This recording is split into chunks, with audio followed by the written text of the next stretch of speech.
Welcome back to Doug Pagitt Radio. That's 10:50. That's 10 minutes before the hour. Michelle, your personal wake-up call. We try to end the first hour of the program with a little segment that I call Cripes. Come on, you got to be kidding me.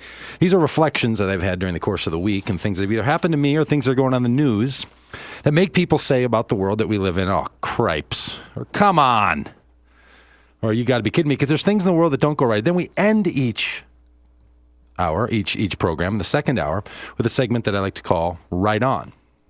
Because sometimes there's things that are right on, and we live in a world where both of those are realities. Things that just aren't right, things that make you crazy, things that make you say, cripes, come on, you got to be kidding me. And then things that are the way they're supposed to be. And what we do in our world is we make choices. Are we going to be the people who create a world full of the cripes that come on, you got to be kidding me, or the world that's made of the things that are right on?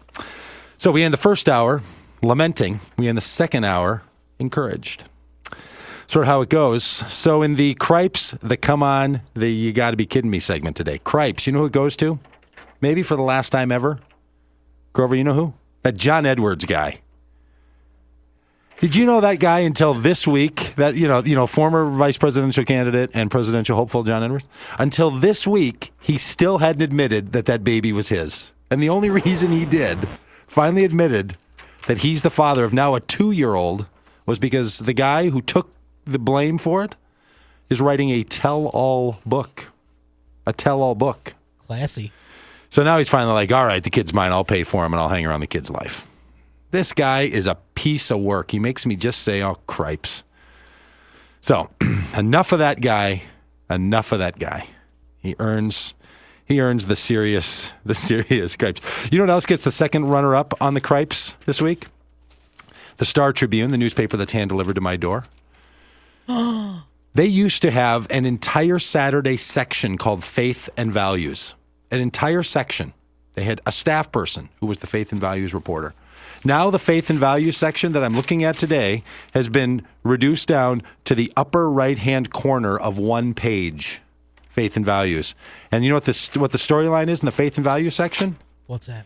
A woman who wrote a book about religious stuff. It's a nice little book. It's going to be aired on television tonight on Channel 2 on PBS. A little story about the book. Right during the Vikings game. That's the story in the Faith and Values section. That her book isn't going to get very much attention because people are watching the Vikings game at 8 o'clock. Well, it tells you where religion's at. Yeah, I mean, seriously. Okay, like we live in a state in which faith and values are alive and well, are doing great. There's all kinds of interesting things going on. And what does the Star Tribune do? They relegate it off to one little corner and then put in a little religion calendar. Jeff Strickler runs that thing. Jeff, come on the show. Seriously. Let's talk about all the good things going on in faith and values in this world. So double cripes today. Double cripes. John Edwards, done with that guy. Star Tribune, Faith and Values section. You got to be kidding me. There's plenty of good, exciting things going on. Like I know the people listening to the show live right now, they're not in churches, but all over the place, there's people in churches. There were people last night in synagogues. There's people that go to mosques. There's people doing all kinds of interesting things. There's even values-oriented and ethically oriented atheist groups that intentionally try to live right and well in the world, and there's stories to write about them, and these people relegated to that top corner. And I'm throwing the paper over my shoulder right now. And he did David Letterman style. In cripes-like frustration. Okay, the come on. You know that goes to? Yep. The Prez. Our fearless leader. For his complete debacling of this healthcare business. Now, look, I don't think the healthcare bill was all that good. I didn't care for it. Because what the whole thing started, this whole healthcare business, you know what it started as? We're going to reform the healthcare system. Then you know what it turned into? We're going to reform the insurance industry. Then you know what it turned into? We're going to change the amount of money you have to pay for your insurance. So it went from making a more just and right and effective healthcare system to how much are you going to have to pay for premiums? Unbelievable that the thing fell like that. And then they couldn't even pull that off. And the fact that the paper has this long article about it today, that they weren't paying attention to what was going on in Massachusetts. I mean, come on. Come on. I mean, somebody should walk into the White House. Somebody should just walk down the hall, just poke their head around the corner into the Oval Office and just go, come on. What are you doing? Come on. Ridiculous. We just took that tour, and they don't let you pop in there. I know, I did too. They don't let you get near the Oval Office. So you know what? This is if they're listening to the podcast there, hey Rom, turn up your speakers, open the door, Mr. Emmanuel. Open the door. Mr. President, come on.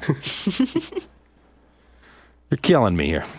Look, and it's not even about that I care about the particulars of that healthcare plan. It's you're the president. That's what you do. You like set agendas and you make it happen. You have majority vote. Oh, okay. All right. So you got to be kidding me. Here's my you got to be kidding me today. This one's back on me. Not just being hard on John Edwards, not just being hard on Jeff Strickler, not just being hard on the president, Rahm Emanuel. I earned my own you got to be kidding me today. So I have this new routine here on Sunday morning. I'm trying to exercise every day. I've played basketball 3 days a week for all of my adult life here, and it's not providing the kind of outcome that I want, if you know what I'm saying. So I want to be exercising a lot more. So I decided I'm going to exercise every day. So this morning I say I'm going to squeeze in a quick run, which is not a good thing for someone of my body type. No problemo. A quick run over at the club before I came in here today. So I head over to the club, and you know what I realize? I forgot my socks. As I'm driving up, I'm like, oh, you got to be kidding me. I forgot my socks. And I'm like, oh, you know what I'll do? I'll run barefoot in my shoes. You know, I won't have the socks on. So then I get over there and I realize, I open up my stuff and I realize I don't have a shirt to run in either. So now I got to put on just a skanky old white T-shirt. So now I have no socks on, the skanky old T-shirt.